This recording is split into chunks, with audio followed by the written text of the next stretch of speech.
Welcome to the Athletic FC podcast with me, Ayo Akinwolere. It was Manchester United's first victory at Anfield since 2016, and what a big moment that was. So how does Ruben Amorim assure that this isn't yet another false dawn? All right, in for this one, we've got Laurie Whitwell, part of the Manchester United podcast team, Talking the Devils.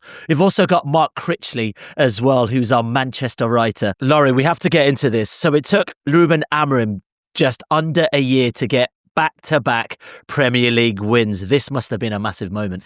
Yeah, it wasn't long before back-to-back defeats, to be fair. I mean, an embarrassing statistic that Harry Maguire spoke about after the game.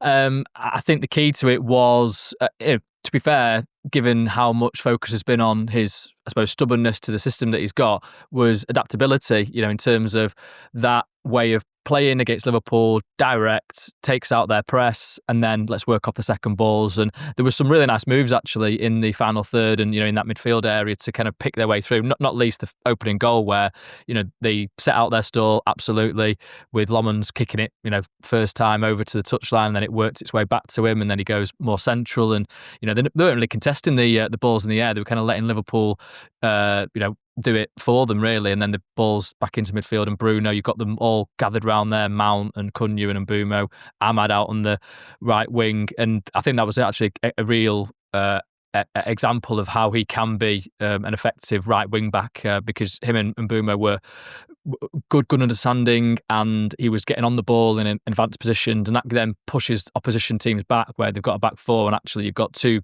real wingers attacking the left back and the left-sided centre half. So I thought Liverpool struggled with that all afternoon, and I mean, he will be absolutely elated, I'm sure, that he's got that monkey off his back with the back-to-back wins. But now it's all about actually building on that and getting some real momentum in the team, because it's been far too long waiting for this. Yeah, Critch, it felt like an improbable victory in many respects, based on the history, based on the fact that Manchester United rarely get anything from Anfield. Were you surprised when you saw that lineup, considering the victory we actually saw? I was a little bit surprised, because I feel like the headline news was clearly Šeško dropping out of the lineup after 2 goals in his last 2 Premier League games, after sort of establishing himself following his signing, big money signing in the summer. But we have seen Amorim make rotations to that front line. It was Cunha who dropped out against Sunderland before, and it seems like he's ready to mix and match depending on what he expects from the opponent. And to be fair to Amorim, his explanation before the game was that he felt that Cunha could offer something different in terms of moving the ball up the pitch. And I think the question was, were United still going to stick with this really direct approach that we've seen for them, and all those long kicks that we've seen Samuel Lanners do in his first 2 appearances as a United player? Personally, looking at that, I felt like surely they're just going to lose the ball here. Surely, Van Dijk and Konate are going to deal with that, and then Liverpool will be right on top of them. But it was quite a brave move by Amorim to actually, okay, we'll sacrifice that. We'll let those 2 Liverpool centre-backs win the ball in the air, but we'll be on hand to pick up those second balls, as Laurie mentioned in his answer. And I thought United were really effective at that. And it's a risky strategy, because if you just take for example, if you just looked at Samuel Lanners and his long kicks up the field, vast majority of them were unsuccessful. But there was another game that was being played in the middle of that part where United could jump right on top of them, win the second ball, and then get on the counter-attack. And you saw that work perfectly with it inside 62 seconds or whatever it was. I think starting off like that and getting a real early goal really helped United. It was probably the best thing they could do, because it meant that then the game was set, and it was essentially their ability on the counter-attack versus Liverpool's attempt to try and break them down. And I think that really suited United for the rest of the game. And you look at the stats at the end, Liverpool absolutely had their chances. United rode their luck. You're always going to have to do that to a certain extent at Anfield. And despite all the XG, despite all the shots, despite if you play that game 99 simulations, maybe Liverpool win all 99 of them, and this was the one time that they wouldn't, you still came away from that game feeling that United deserved the result and deserved the 3 points, because it was a tactical plan that Amorim put into practice, and it worked. It got the result. Yeah, we've talked about Lamens, and we've spoken about that directness for Manchester United. So you can't underestimate the impact of some of the summer signings, Laurie. But you've dedicated your match piece to the one and only Harry Maguire. Honestly, match winner. Talk to me about that. I just felt that the way the game climaxed, there was, as Critchley said there, lots to it and really interesting facets of it. But ultimately, it came down to Harry Maguire putting his head on a cross by Bruno Fernandes, a volley. Quite astonishing bit of skill from Fernandes. Although I think he said that he didn't aim for Maguire particularly, just that kind of area of the box, and Maguire's got that ability to sense where the ball might be heading. We've seen this goal from him before, not least against Lyon, for example, in the 5-4. That was another dramatic occasion that he rescued. That was Casemiro putting the ball to the back post in that instance. De Ligt and Dorgu sort of just lurking behind him. I mean, Liverpool really did neglect that far post. I think it was Szoboszlai, this kind of sole man there, and a couple of other players, Curtis Jones being one of them, were sensing a counter-attack opportunity, whereas United, I think, felt they could still get another goal. And Maguire's your guy in that situation. I mean, his list of goals that he's now scored for United in this last year, really, you think of even the Grimsby game where, okay, they lost on penalty shootout, but that would have been a huge goal if they'd been able to turn that round into a victory, given the circumstances of Ruben Amorim's position at that point. Not least there's the Leicester FA Cup game, there's an Ipswich game, there's a Porto equaliser, that was big for Ten Hag when he was in charge last season. So Maguire's got this ability, this calmness, I think, in those moments to just do what he knows he needs to do. And I just thought that he was, a kind of great symbol of that performance, not least again because he was a surprise inclusion, perhaps, given Lenny Yoro had started the game against Sunderland, and he's seen as the future for Manchester United, whereas Maguire, I suppose, is from that previous regime. But Amorim trusted in all that experience that he's got, and he certainly repaid him. Communication, he was heading a lot of things away, even in United's own box. So that security that he provided, I thought, was a real point to reference. And just his story overall, the fact that he's had so much criticism in the years gone by. I mean, he's kind of been redeemed quite successfully now. Not that he necessarily needed to be, but I think certainly that bruising encounter with sort of social media and even in the stadiums, when he was getting jeered, I think he's more than come through that already, and this is now just solidifying his status almost as a bit of a cult figure, maybe a bit of a folklore figure.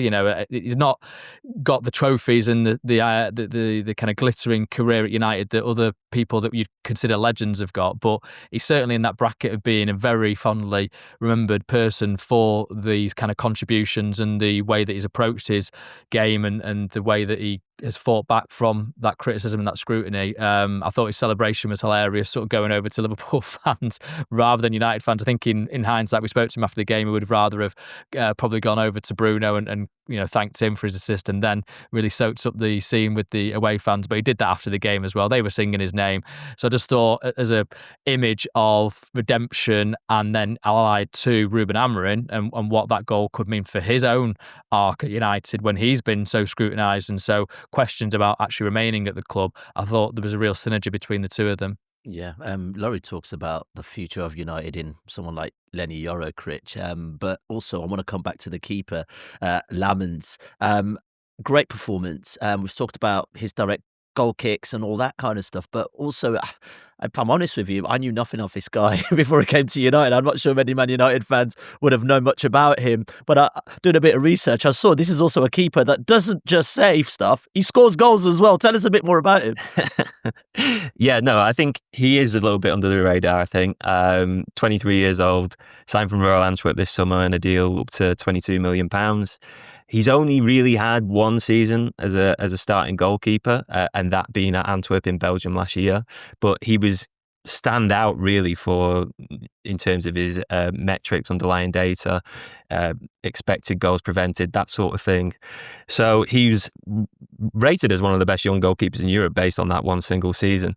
He is previously known, the reason why he was known in Belgian football before that was because, as you mentioned, when he was at Club Brugge in their youth system, he actually scored against a last-minute equaliser against Real Madrid, which sent them through to the next round of the UEFA Youth League. So it was like it's like Alisson at West Brom before Alisson at West Brom. I think it was just like maybe a year or so before that.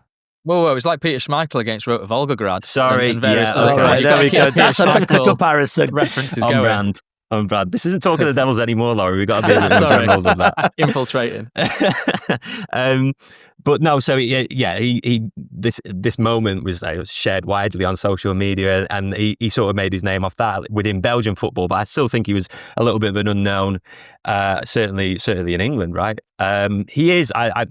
Last week I spent my time speaking to people who've known him, who've worked with him before. He wasn't always a goalkeeper, so I'm talking about his relative inexperience in terms of playing for a full season as a starting goalkeeper. He wasn't always a goalkeeper anyway. He used to be a striker when he was a kid. He was one of the best strikers in his age group, and people were mentioning to me that's why he had that timing to see on the corner that he scores. That's why he can judge the flight of the ball. Mate, it was a nice header. It was like a proper glancing header. I watched it. Run Beautiful. to the near post, bang, exactly. But you can see that as well, I think, in how confident he is coming to claim crosses. That was a big thing from his debut against Sunderland, and something that had everybody inside Old Trafford giving slightly ironic cheers and comparing him to Peter Schmeichel, because United fans have just been desperate for a goalkeeper with that sort of authority. He is still, like I say, inexperienced. I think, he was a striker when he was a kid. He only became a goalkeeper because at the youth team that he was in, they used to substitute all the outfield players, and he was sick of being substituted. So he put his hand up and said, I want to go in goal.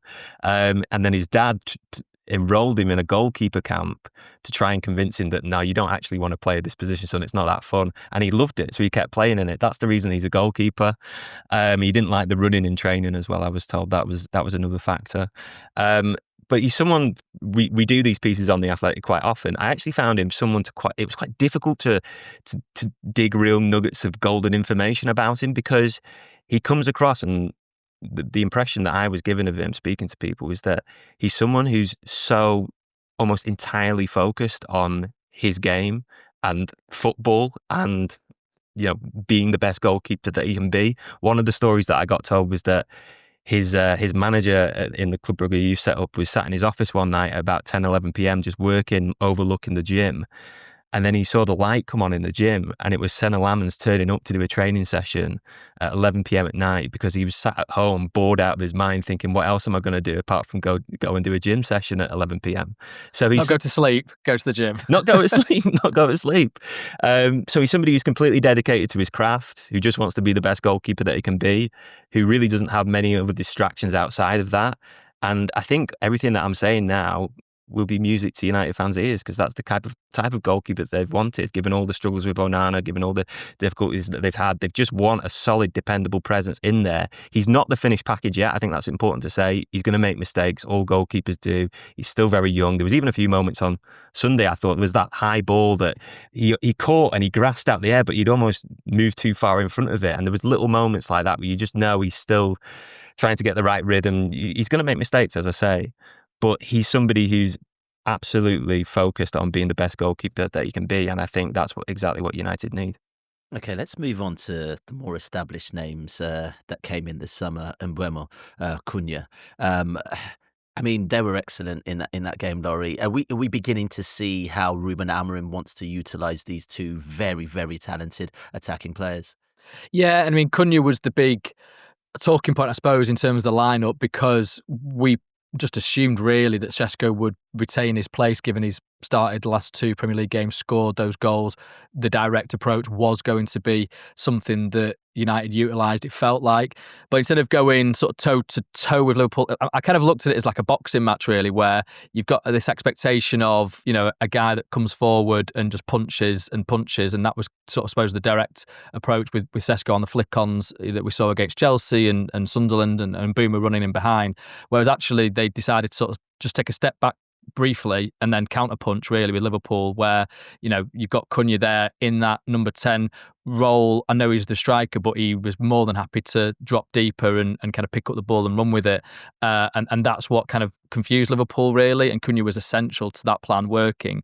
I was a little bit surprised maybe that Liverpool on occasion didn't just let the ball run through. Maybe they could have just sort of gone for a header, but then step back and it just runs through to Mamardashvili. But it felt like they were so confused by what United were doing that they kind of kept on with what they were customary going to do, which is, go and attack the ball. And then that was sort of perfect for United to pick up. But it requires then skillful players with a good first touch, with ability to keep hold of the ball in tight spaces to make that really effective. And Cunha certainly has that ability. He shone in the second half, didn't he? Later on, really, when he was picking up the ball in these sort of deeper positions and running with it. I think he, feels like he's born to this kind of atmosphere in this stage for Man United. You feel he's a player that likes to rise to the challenge on big occasions? Definitely, yeah. He loved, he spoke about that in pre-season in Chicago, taking on the pressure. We were kind of asking him, it's a big shirt to wear at United, this, the scrutiny that you get, and he was absolutely up for it. He took the number 10 from Marcus Rashford before Rashford had even left the club at that point. And I think that's maybe why it got to a degree, I don't know, degree of turbulence at Wolves when he left, because I think he, some people maybe felt that he was looking after himself a little bit, and he even sort of posted that, didn't he, on Instagram at one point. But hopefully United will see this as him, really feeling that he's at home here and that this is the kind of spectacle that he's always wanted in his career. And that actually was, I think Liverpool were looking at him as well, and they maybe shied away from going for it because of that slight element of concern around whether it would be totally harmonious for him. But I do think that element of devilment United have missed, and that's certainly something that Amorim's spoken about. He's a big character in the dressing room. He speaks to a lot of people. He's got 5 different languages under his belt, and Boomer's a quieter character. So I think it's quite good that you've got these 2 guys that have done it in the Premier League already, but both come with different qualities, different attributes on the pitch, but also different personalities off it. He's not scored yet. He's not assisted. But it's almost like you can't even tell. You can't even tell because it feels like, a lot of players, and we live in this age of 007s and 008s and 0014s maybe in the future, I don't know. But it's almost like that pressure that comes with a new signing not yet getting off the mark. He sort of evaded it because he's just taking it on his back. And I'm not saying that it's not bothering him, because I'm sure that he would absolutely love to break his duck and score big goals for United and win games. And I'm sure it's coming as well. But when you watch him play, it's like that has not. It's not a burden on his shoulders. He feels that he's willing to accept that burden and carry it, and he's just playing. He's just expressing himself and taking on responsibility. Whereas a lot of players might wilt and flounder under that pressure of not getting off to the absolute perfect start in terms of output. I think that is still a bit of a question around him, and whether exactly when that output comes and how much of it there'll be. I think one of the big things of his performances for Wolves last season, where he was exceptional, was that he was shooting from range a lot of the time, and there was the big thing about him overperforming his XG. These are all the questions that were surrounding the signing in the summer. They're still there to an extent, but there's absolutely no question that he's somebody who has the character and the personality to play for United, and I think that's been really evident in his opening games. All right, we have to talk about Amad Diallo, because we've had a question here from one of our YouTube viewers basically stating, is Amad Diallo the best right wing-back in the league? And is he the best wing-back Manchester United have? I mean, I think Daniel Munoz would probably have a claim to say that he's the best, just because he's done that position for several seasons now, and he is effective. He scores, he gets assists. I think he got a couple, didn't he, against Bournemouth at the weekend? He scored obviously against Everton before that, so he would be a contender. And he's somebody that I thought maybe could United have a look at them in themselves, but I think he's 28, and I suppose that they would be looking at a younger profile of player. And actually, Amad has now sort of come into his own a bit, because you're sort of wondering, right, you're fine. You can play him as right wing back against the teams that you think you're going to boss possession against, because he's going to have the ball in those final third moments, and actually his qualities are going to shine through in that kind of way. Is it more difficult to do that against a big team where you're going to have less of the ball? Okay, well, actually, he went away to Anfield where, certainly possession was, less than 50-50 for United, and he still had those moments where he was effective. He only got hooked because he got a very harsh booking.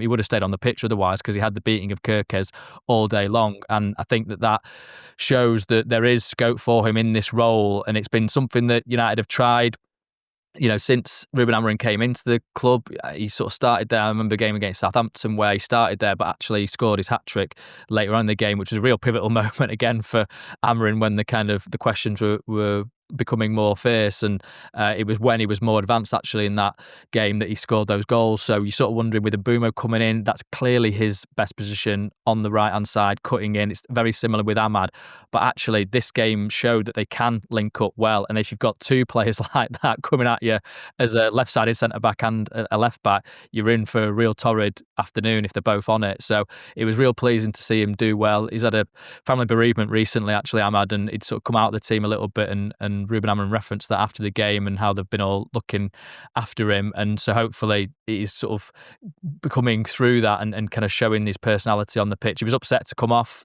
which I think is a good thing. You want players that want to play all the time. So yeah, there's not many right wing backs in the Premier League, to be fair. So to kind of have that as a category. He's the best of a small bunch, basically. Well, he's certainly shown that he can. I think he's shown that he can now do this role. It'd be really intriguing to see how it develops as time goes on. Obviously, the question around him has been the defensive side of the game.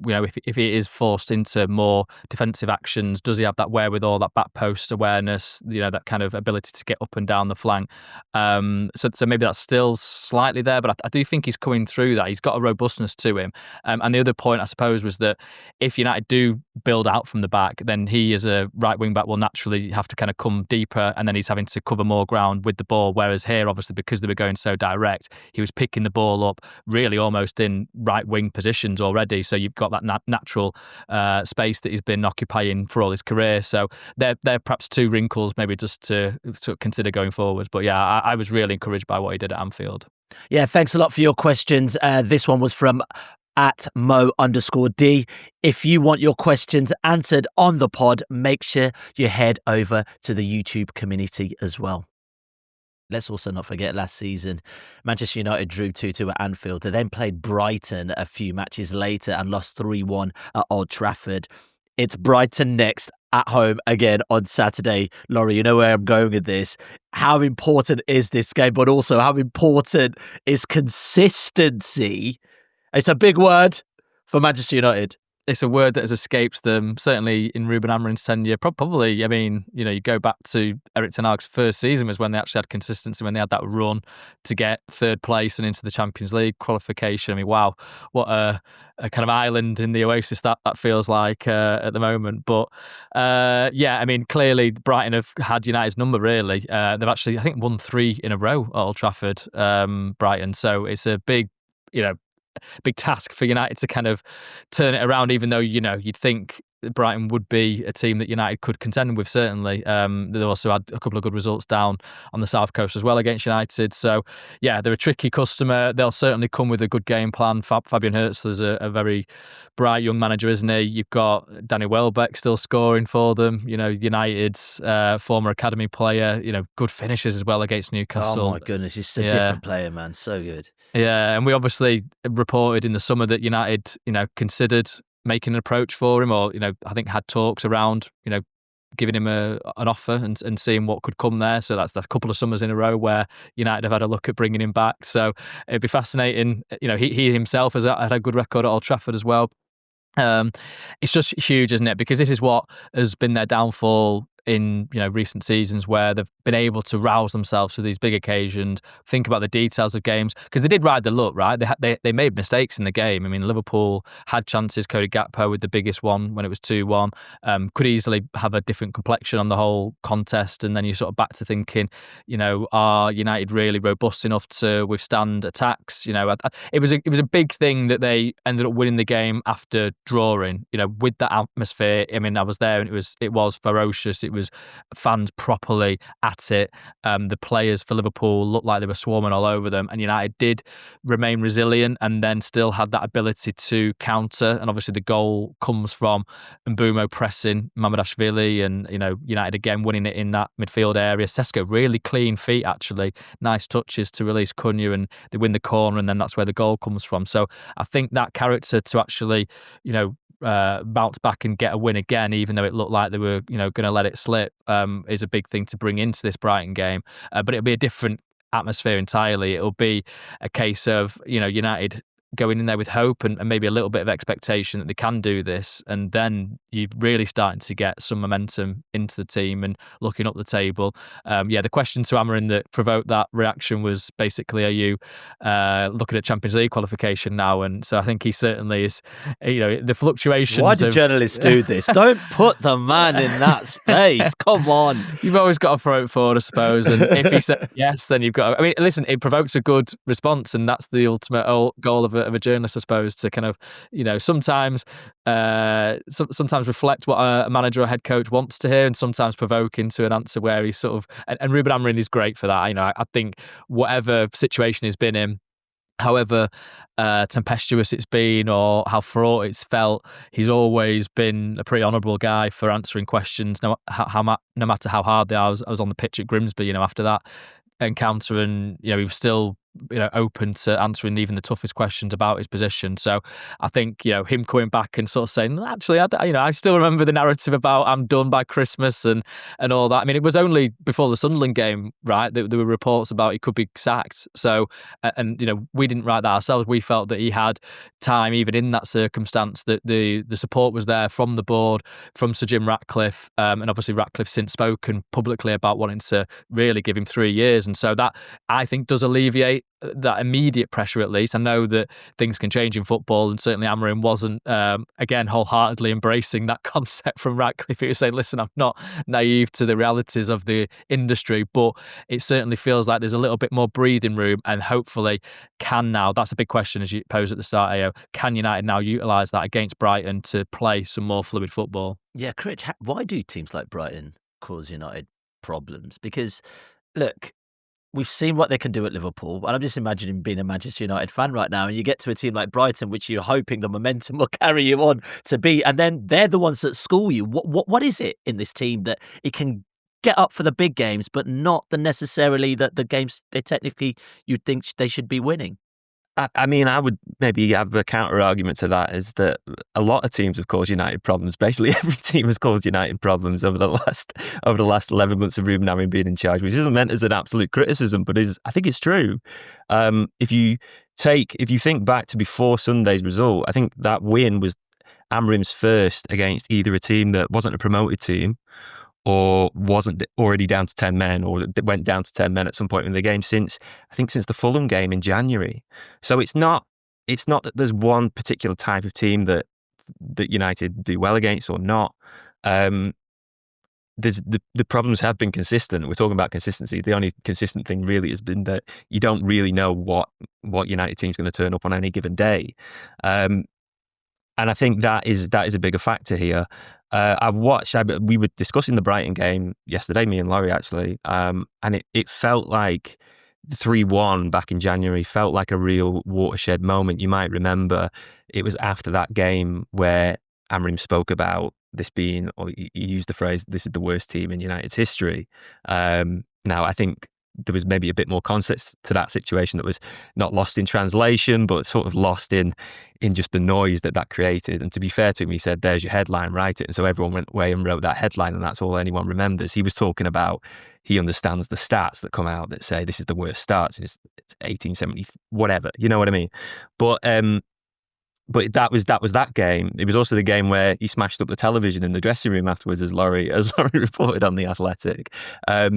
It was a game allegedly inadvertently, rather than like a kind of rock star and throwing this out the hotel window. Sure, yeah. But he was very, very feisty. You're covering yourself now, Laurie. Yeah. It read rock star to me. But. Yeah. The TV needed replacement afterwards. That's all we'll say. It was also the game, if you look back, that Kobbie Mainoo basically stopped starting in midfield after that. He was playing Ugarte in midfield alongside each other pretty consistently. But after that day, things changed, and we've barely seen Mainoo start in midfield since, only in a couple of games around the rotation in the Europa League run. But he's not really been trusted there since. So I do think it's a game that was a bit of a watershed moment. And I went back last night and I watched the highlights of it. I would say there was no one discernible. Let's say this like 3 minutes, Laurie. It's all right. Look at him. Are you surprised that Critch is doing the research? What's wrong with you, Laurie? Let me just look at these highlights now, actually, guys. You pull them up and I'll talk you through them. Right? I can commentate over them. But no, I don't think there was any like discernible pattern in the way that United concede those goals? I remember the first one. It's like a long ball over the top from somebody called Carlos Baleba, who may not be a topic of future podcasts at some point. That gets in behind United. The second one's a great bit of skill from João Pedro. The third one is an Onana mistake where he just parries it into Ruta for the third. It's not a game where things systemically break down, I don't think, or at least judging by that 3-minute highlight package and my memory of being there back in January.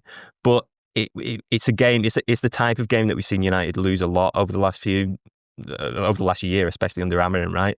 And so that is something that needs to improve. I don't think there's anything particular about Brighton or these level of teams. It's just about United finding consistency and confidence and rhythm within their own selves and their own system. And that you would hope would be the big plus point from Sunday's win, is that, you know, it's such a psychological boost winning at Anfield. The significance of that, talking about first time in 9 years, etc.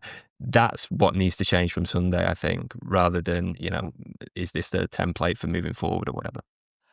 I do think with Brighton that they're such a well-organised team and they've been so consistent themselves, back to that word, throughout, you know, Tony Bloom's tenure, really, certainly in the Premier League, and even with rotating head coaches, they've still maintained really a style of play that all the players, no matter how much they switch in and out, they know what they're supposed to be doing in these systems. And then when you come to United, I mean, certainly under Ruben Amorim, even sort of going back, it was Erik ten Hag's first game at Old Trafford, right? I think when they won 2-1 that day. So it's a new sort of way of playing that they're trying there. You've got a new way of playing with Ruben Amorim. So I think Brighton are just the kind of team that will take advantage of those opponents that having players that aren't quite sure about where they're supposed to be, or there's that second pause of which pass am I supposed to play here. So I think that maybe that's one reason as to why they've had such success against United in comparison to other teams. But yeah, I take Critch's point though. He's watched the 3-minute highlights, so he knows far more about this game than I do. All right, let's move on to this one. And I guess it's quite a simplistic question, but I think there's some credence to it in that obviously there's no European football this season, but also Manchester United are out of the League Cup. So there's a lot more time for this team to spend together, Critch, to actually work on stuff on the training pitch. Laurie's just talked about a team like Brighton being very well organised. Is this the opportunity for Manchester United and Amorim to really instill his principles and make this team consistent and more well organised? That was the silver lining to the cloud of no European football last season, to the extent that I remember even on the Europa League media day, previewing the final about a week or so before when we were at Old Trafford, we had a press conference essentially with Ruben Amorim, and he was asked, you know, does any part of you think that, you know, worst case scenario, you lose next Wednesday night, then you have these 3 midweeks next season, and that allows you this time to get more organised and get more discipline within the system. And we know that he's honest to a fault, and he couldn't even bring himself to say that it wouldn't be a good thing if they lost the game, essentially. You know, obviously a caveated answer, and he obviously didn't want to lose the game, but he knew that playing European football this season would be almost too much of a weight for some of these players to really carry, and for his own project in terms of actually getting them used to the style of play and the system that he wants them to be drilled in. I think you could take that statement and fairly question whether, you know, United managers can really be turning down the opportunity to play in Europe so blithely as that. The club should be in Europe. It should be competing on as many fronts as possible. It should be successful on as many fronts as possible, because this is Manchester United. I can't believe I used that phrase, so, but it's true, right? And people will expect that. I know, but there's always been that inherent tension, and I think, you know, the funny thing about this season now is that, you know, they might be playing League Cup games, but they lost to Grimsby Town as well. So he's got even more time on the training pitch to make those improvements. I think it has raised the stakes a little bit. And look, a few weeks ago when results weren't going so well, one of the questions that people were asking was, what are they doing on the training pitch? You know, what use is this time for if we're still not seeing the fruits of that labour out in results on the weekend? And so it does, in a way, you know, Amorim talking about it taking the pressure off, I think it does add it on in a sense as well at the same time, because people still expect results no matter what happens. But it will help. You look at the history of teams dropping out of Europe, I think generally speaking, I'm thinking of, I remember Liverpool's title charge in 2014. They weren't in Europe that year. I think the Chelsea, were they outside of Europe the season after? Or they certainly were when Conte won the title after the Mourinho season. They had no European football that year. It can be a benefit. You think about the number of Premier League sides that are in Europe this year. It's 9. Almost half the league will be playing twice a week, and United aren't one of those teams. Now that's an indictment on one level, but at the same time, it could be a benefit this year. So I think it's an advantage that he has. It doesn't completely take the pressure off, though, because people will still expect to see, as I say, the fruits of that labour out on the pitch and in the results. Yeah, really quickly, Laurie, what are the chats around this potential friendly in Saudi Arabia then on the horizon? Have we had any reactions to that by fans? Any reaction from the club? I mean, what's going on here? Yeah, I mean, Ruben Amorim actually addressed this. I've sort of written it in terms of United looking at it, so there's nothing set in stone at all. But he actually came out and said, "Yes, we will do it." The question was about midweek friendly, so it wasn't specifically about Saudi Arabia, just to clarify. But he actually, again, speak to his honesty and his candour, he said, yeah, we will do it. We know the situation, the realities of the club. We're not in Europe, so we need the finance, really. And a lot of decisions that United take now will have that lens to it. And I sort of even said back to him, well, I thought the positive of not being in Europe was to have this time on the training pitches, and he just said, listen, we have to be realistic here. If it means he didn't go into this, but this is what I'm sort of taking from it, that if it means they can get, I don't know, £5-10 million from whatever they do in these sort of, if they do ultimately compete these friendlies, then that's worth the 24 hours of travel, game back in Manchester, whatever it might be. So yeah, let's see what ultimately gets decided on that. But it's a fascinating sort of point. I mean, the fans, I'm sure, are kind of rolling their eyes at it. Really, we'll see what happens when it actually is announced, if it does get confirmed. Like I say, I don't know maybe it gives people an opportunity to watch a game in a different location, but I think certainly the kind of, it's another step on the path towards the kind of globalisation, the commercialism of football. But I guess that horse has bolted a little bit. So in these special circumstances, maybe that's something United should just accept. I mean, they have done a match in Saudi Arabia before. I'd sort of forgotten this until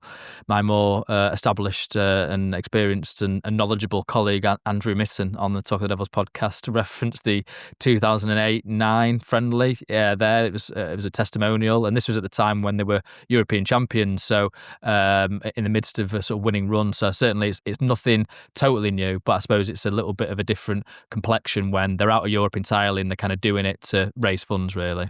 How much goodwill does the Liverpool game buy Amorim, Critch? I mean, that's a massive win against one of your old foes.